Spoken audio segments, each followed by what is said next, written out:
Have you ever stopped to wonder if there's something more after we die? Most people are so busy with life, with problems, and with bills to pay that they don't even stop to think about it. We live as if everything were going to end here, but what if it doesn't? What if heaven is a real place? Not a place full of clouds, like in cartoons, but a real place, more real than this house you're in now, a place where there's no sadness, no pain, no fear, a place where we finally feel at home, where we feel complete in a way we've never felt before, a place where joy isn't just a moment, but the air we breathe. Today I want to tell you a story. Actually, it's more than a story, it's an invitation for you to hear what happened to me. It's not fiction, it's not something I made up to make people feel good, it's a warning, a call for us to wake up and reflect that life is much more than we can see. Heaven isn't a prize for the few, it's a home prepared for those who decide to seek God. What I'm about to tell you may change the way you see your life and your future. My name is Juliana, I'm Brazilian, and what you're about to hear really happened to me when I was only 17 years old. But before I begin, I need to be very honest with you. This isn't a story to listen to lightly. It talks about the most incredible thing anyone can imagine, being in the presence of God. If your head is full, your heart is a bit closed, or you're just trying to pass the time, this might not be the right time for you to hear this. What I'm about to tell you may awaken a deep longing within you, a longing for a place you didn't even know existed. My intention is not to invent things, but to tell what was shown to me, to tell everyone that our true home is more wonderful than we can dream. What I saw was not a dream, not imagination, nor the result of some medicine. It happened for real. I was taken to heaven. I was taken to the place where light is born, the center of all that exists, and it was nothing symbolic. It was a spiritual experience so real and so powerful that it divided my life into two parts, the before and the after. It marked me forever with a happiness that can never be erased. I was a teenager like any other, 17 years old. I grew up in a house where my father and mother thought differently. My father was an engineer, a man of logic, of numbers. For him, the world was a perfect machine. But it was just that, matter. My mother was an artist. She saw God in the colors of a painting, in the beauty of nature, but her faith was more of a good feeling than a certainty. They both loved me and taught me to be curious, so I grew up with my head full of questions about the universe and a feeling in my heart that there must be something more, but I didn't know what it was. My life was normal. I studied, thought about college, went out with my friends, enjoyed reading, walking, and listening to music. Nothing strange happened that day. Nothing that could indicate what was to come. It was an ordinary Tuesday, but in the middle of the afternoon, while I was in my room, I felt a weakness come over me, and suddenly, everything went dark. My soul was taken to a place no one here on earth is prepared to see, but by the grace of God, I was able to see. What happened next is very difficult to put into words. It's like trying to explain the color blue to someone born blind. How could I explain the feeling of being loved by the one who created everything that exists? Words seem too small to describe what I saw and felt. That's why I pray so much before telling this story. I ask God to give me the right words, because this experience wasn't just for me. I was given this mission to speak, to proclaim, and to give hope to people, telling them that there is an invisible world that is as real as this one, but infinitely more beautiful, a world that one day, God willing, we will all call home. The question isn't whether we'll go to eternity, but how we'll get there. One day we will all die. No matter who you are, your spirit will leave your body, and you will see what's on the other side. And that's why I decided to tell my story, because I care about you. Even without knowing you, I know you were created for a reason, and I really want you to find your way to the place I came from. I was 17 and didn't know much about life, nor about the spiritual world. I was a normal girl, without any major problems, happy with the simple things of everyday life. I went to school, talked with my friends, laughed easily, and dreamed about the future. I had no guilty conscience, no unusual fears. My childhood and adolescence were peaceful, without drama or deep sadness. That afternoon, like every other, I was in my room listening to music. I don't remember what day of the week it was. Those details faded over time. What never faded was what happened next. I was sitting on my bed when I felt a very strong dizziness. It wasn't a normal dizziness. It was as if the whole world was shutting down. I don't know if a minute or an hour passed. I don't know if I passed out or if I simply fell asleep in a different way. The fact is, my consciousness began to awaken elsewhere, but it wasn't like dreaming. I was out, but at the same time, I was more awake than ever. My body was there in the room, but my true self, my soul, was fully alert, seeing and feeling things my normal eyes and ears could never perceive. I distinctly remember a sensation of floating in darkness, but it wasn't a frightening darkness, it was a calm, silent darkness, like soft velvet. The fear had vanished, all the anxiety, all the worries a teenager carries simply vanished. It was a peace I'd never felt before, a peace that didn't depend on anything good happening. It simply was, and in the midst of that calm, a light began to appear. It wasn't like sunlight or a lamp, it was a light that seemed alive, that seemed to have feelings. It didn't illuminate things, it was illumination itself, and that light approached, and within it, I saw a person. I actually knew he was an angel, not because he told me, but because my soul recognized him instantly. It was as if his identity was communicated directly to my heart, without words. He didn't have giant white wings like in paintings. He looked like a man, but a man made of pure light and goodness. He was tall, much taller than anyone I had ever seen, and he wore something that looked like a robe, but the fabric moved like water and shimmered with all the colors of the rainbow, only they were much more vivid colors, colors I didn't even know existed. His face wasn't the most important thing. What struck me was the feeling that came from him. It was a love so pure, so powerful, that I felt completely safe. He approached me silently, unhurriedly, and every movement conveyed a patience and tenderness that made me cry, but they weren't tears of sadness. They were tears of relief, as if I'd been waiting my whole life for that moment without knowing it. He didn't give me orders. He didn't explain anything, he just came closer and, with immense care, touched my shoulder. The instant his hand touched me, everything changed again. The darkness around us transformed. Suddenly, we were no longer floating in the void, we were rising. I felt no wind, no speed, just a gentle upward movement. I looked down and saw, as if in a movie, the ceiling of my house falling away. I saw my neighborhood, my city, everything shrinking. I wasn't in my physical body, but I felt more like myself than ever. It was a spiritual body, I think, but all my senses were 1,000 times sharper. The angel's hand remained on my shoulder. It was a firm touch that told me, "Is everything okay?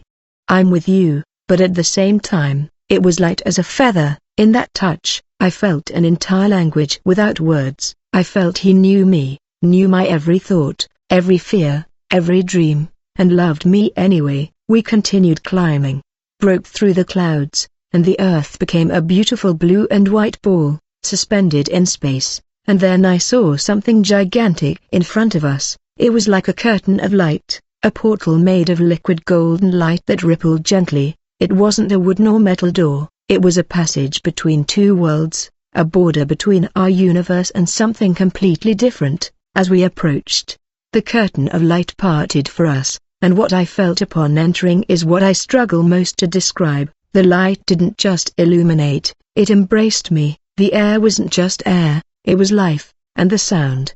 The sound wasn't just music, it was worship.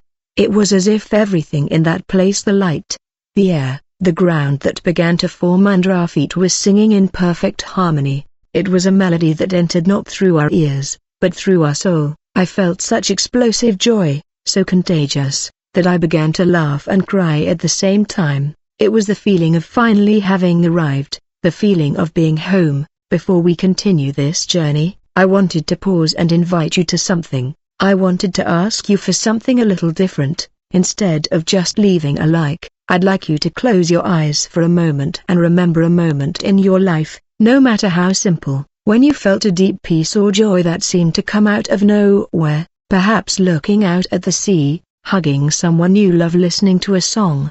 Describe that feeling here in the comments. Let's create a space where we can share these little pieces of heaven we've experienced here on Earth. I'd love to read your story." The first thing I noticed when he crossed that portal of light was the ground beneath. It wasn't grass like ours, although it looked like it. Each blade shone with its own light, a green so vibrant it seemed to contain the very essence of life. When I stepped on it, I felt an indescribable softness, and a wave of energy and peace surged through my body. It was as if the ground itself was happy for me to be there, as if it welcomed me. I looked around and was breathless. We were in an immense garden that stretched as far as the eye could see, but it was no ordinary garden. The flowers weren't just red, yellow, or blue, they had colors I'd never imagined, hues that seemed like a mixture of light and sound. Some glowed with a blue that resembled the night sky full of stars, others pulsed with a gold that resembled sunrise, and the most incredible thing was that the flowers moved,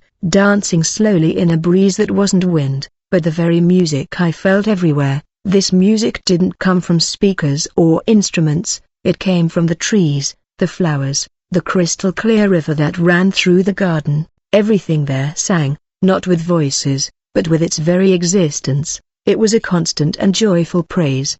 The angel guiding me smiled at me. It was the first time I saw his face clearly. It was a smile that contained all the goodness in the universe. He didn't need to say anything, but I understood perfectly what he was thinking. Welcome, communication. There was like that. There was no need to open our mouths. Thoughts and feelings were shared purely and instantly, as if our souls were directly connected. There was no lying, no hiding anything, and it was liberating. All the insecurity I felt on Earth, the worry about what others thought of me, simply didn't exist there. I was completely known and completely loved. We began walking through that garden, and then I saw other people, many of them, hundreds, maybe thousands, walking, talking, laughing. They also shone, not as much as the angel, but their bodies held a soft light that came from within.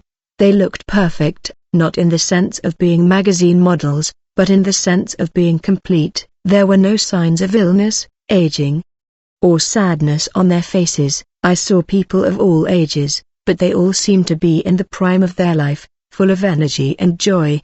They wore simple clothes, white robes that seemed woven from the same light that permeated the entire place. No one seemed to be in a hurry, no one seemed to be worried about anything. The peace they felt was palpable. I saw groups of people sitting by the river. The water was so clear it looked like liquid crystal.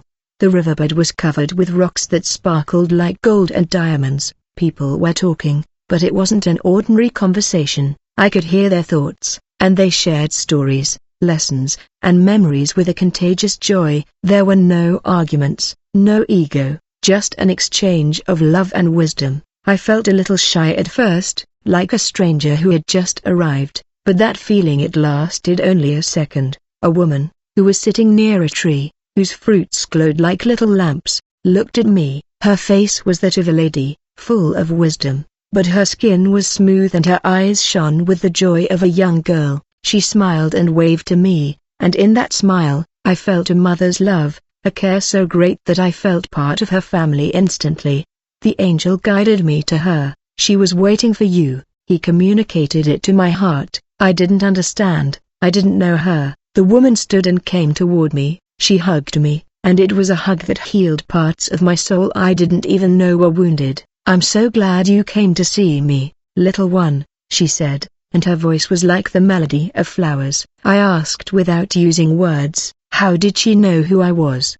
She laughed, a crystal clear, happy sound. "Here we know as we are known. Love connects us, and we know your visit is important. You have to tell them what it's like here." His words filled me with a sense of purpose. I wasn't there by chance, I was a messenger. That place, that garden, was just the beginning, the entrance courtyard, so to speak. The angel motioned me to look ahead. In the distance, far beyond the garden, I saw a city. Its grandeur was impossible to describe. It shone with a golden light so intense it was brighter than 1,000 suns, but it didn't hurt the eyes. On the contrary, the light was welcoming and brought a sense of reverence and awe. The city walls seemed to be made of precious stones, and the gates, I could see from afar, were gigantic and seemed to be made of a single pearl. This was real. Everything I had read in passages of the Bible, which seemed so distant and symbolic, was right there in front of me in concrete and glorious form,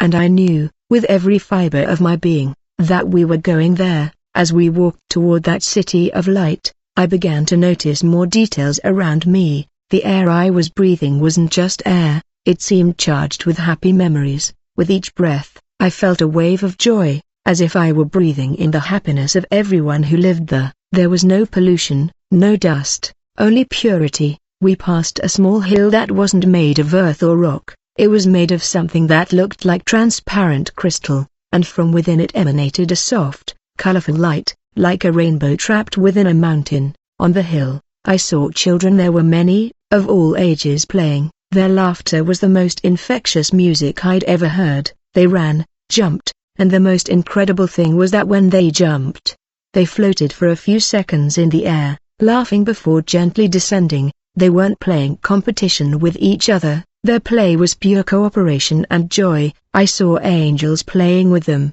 angels who seemed like older siblings, full of affection and patience. The children were fearless, there was no crying or fighting, they were the image of pure innocence and happiness.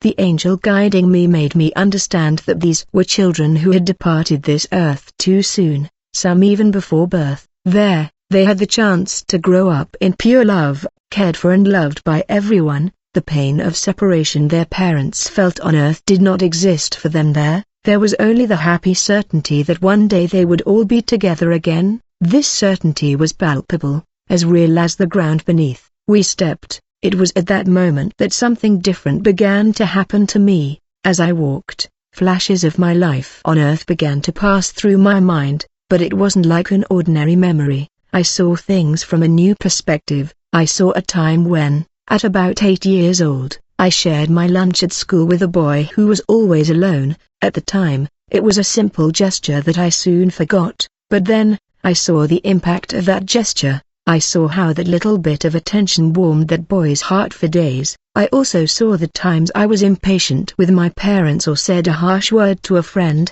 I didn't feel condemnation or shame like I would have felt on earth. Instead, I felt a deep understanding and saw how God's grace covered these flaws, but also how every choice we make, no matter how small, creates ripples that affect others.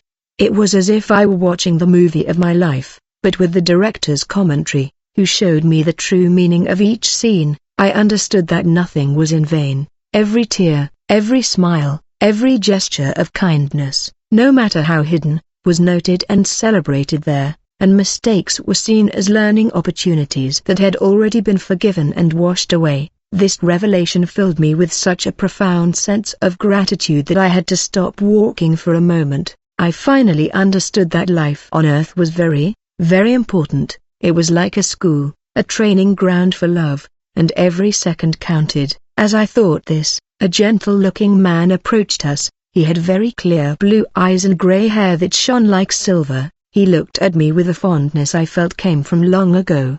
The angel introduced me without words. "Juliana, this is your great-grandfather, Alberto." My heart skipped a beat. I never knew him. He had passed away many years before I was born. I only knew him from a few old, yellowed photos, but there in front of me, he was alive, strong, and full of light. "My dear granddaughter," he said. His voice was firm and full of tenderness. "I prayed so much for you. I saw every step of your path." He hugged me, and I felt an instant family connection, a bond of blood and spirit that time and death could not break. "Don't waste the time you've been given," he said, looking into my eyes. "Love much, forgive quickly, and never forget where you're going. We're all waiting for you here." Those words entered my heart like a seed. He smiled, waved to the angel, and joined a group singing near a fountain. His presence gave me inexplicable strength. I was no longer just visiting a beautiful place, I was visiting my future home,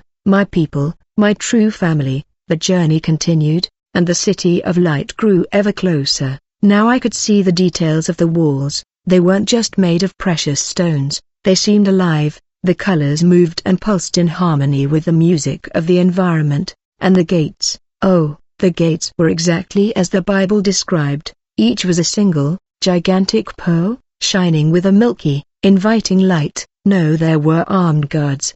There were no locks. The gate was open. The security of that place came not from force, but from holiness. Nothing impure could enter, not because it would be barred, but because it simply could not survive in an atmosphere of such pure love. We stopped in front of one of these gates. The grandeur was breathtaking. I felt tiny, but at the same time I knew this was my place.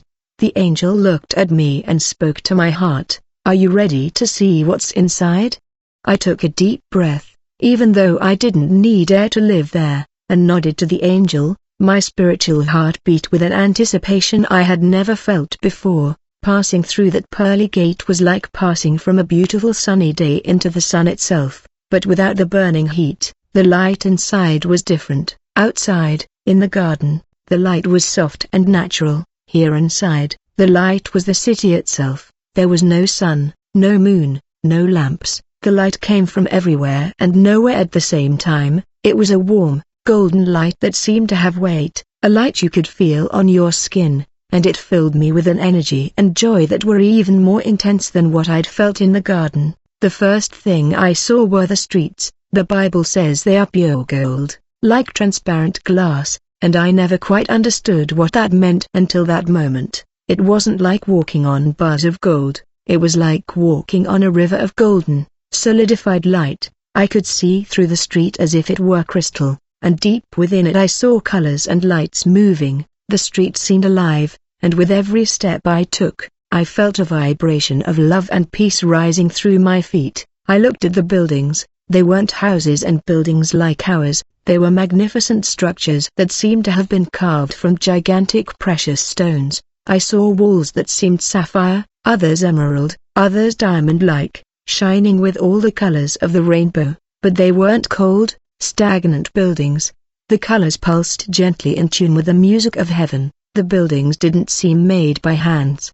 They seemed to have grown from that ground of light, like crystal flowers. I saw no shops, no offices, nothing that resembled the work or commerce of the earth. Instead, I saw meeting places, large open halls where people gathered, immense libraries, where the shelves were made of gleaming wood and the books seemed to contain the wisdom of the universe. I saw people creating things. In a large square, I saw a group of people carving a statue of light. They didn't use tools, they shaped the light with their hands and with the intention of their hearts. The statue transformed, showing scenes from the creation of the world, from the history of humanity, all in living light. Elsewhere, there was an orchestra, but the instruments weren't metal or wood, they were made of the same music that permeated the air. The sounds they produced were so beautiful and complex that they made the most beautiful music on earth seem like an off-key lullaby, and the people weren't just passing time, they were learning,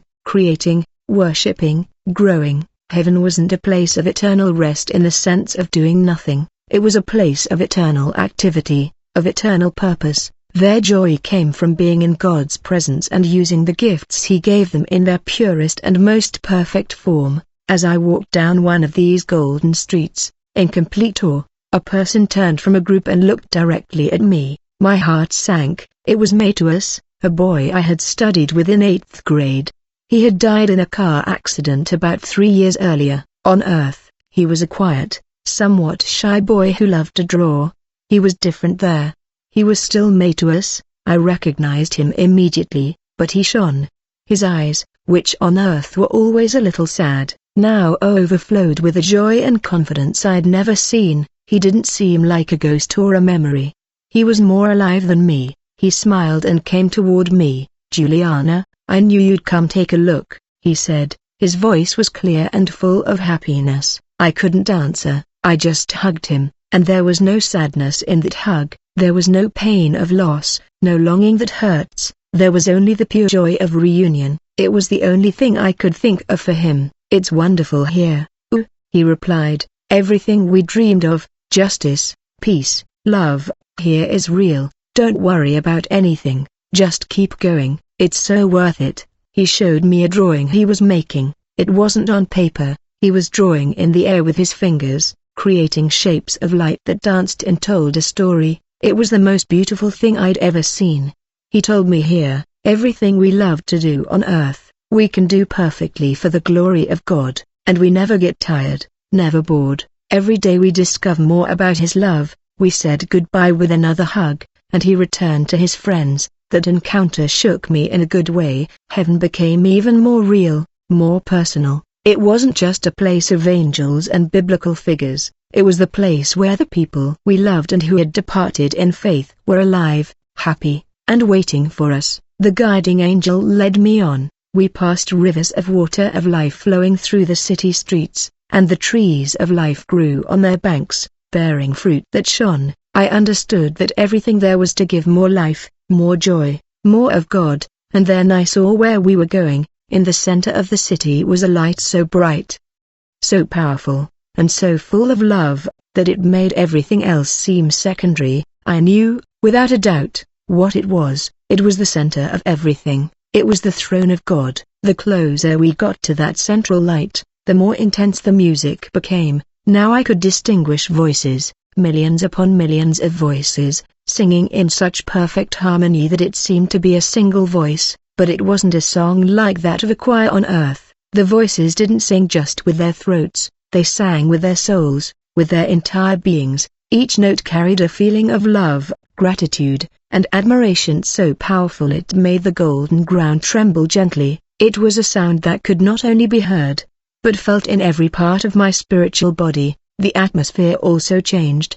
The air, already pure, became even denser with the presence of God. It was like diving into an ocean of pure love. Each step forward filled me with such profound peace and reverence that I had to bow my head, not out of fear, but out of overwhelming respect and awe. I felt like a grain of sand before the ocean, but at the same time I felt that ocean loved me and knew me by name. We were now in an immense, circular plaza, much larger than any soccer stadium I had ever seen, and this plaza was packed. Thousands upon thousands of beings, angels, and people were all standing there, all with their faces turned toward the center, toward the light. No one was talking or distracted. Everyone was completely focused on worship. It wasn't forced worship or a rehearsed ritual, it was the natural, spontaneous response of their hearts to the beauty and love that came from that light. Some had their hands raised, others were kneeling,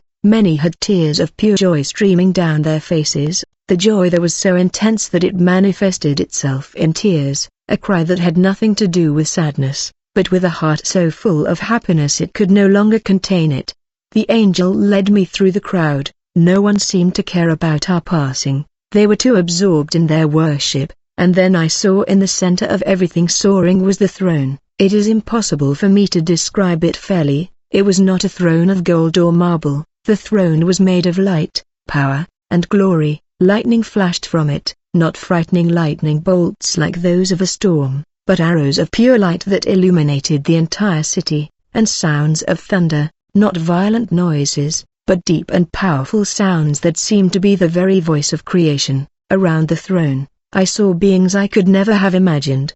There were 24 smaller thrones, and on them sat elders with snow-white hair wearing golden crowns. Their faces shone with ancient wisdom, and they looked upon the main throne with profound love and respect. I also saw 4 living creatures, unlike any animal on earth. They were covered with eyes all over and had powerful wings. They never stopped worshipping, saying day and night, "Holy, holy, holy is the Lord God, the all-pervading, who was, who is, and who is to come." Their voice was like the sound of many waters, powerful and clear. I didn't fear when I saw them, I felt a profound awe. I understood that they were created for a purpose, to be close to God and continually declare who He is. Before the throne was a sea of glass, clear as crystal, and from beneath the throne flowed a river, the river of life. The same crystal clear water I saw flowing through the gardens and streets of the city. There was its source. I didn't see a person sitting on a throne.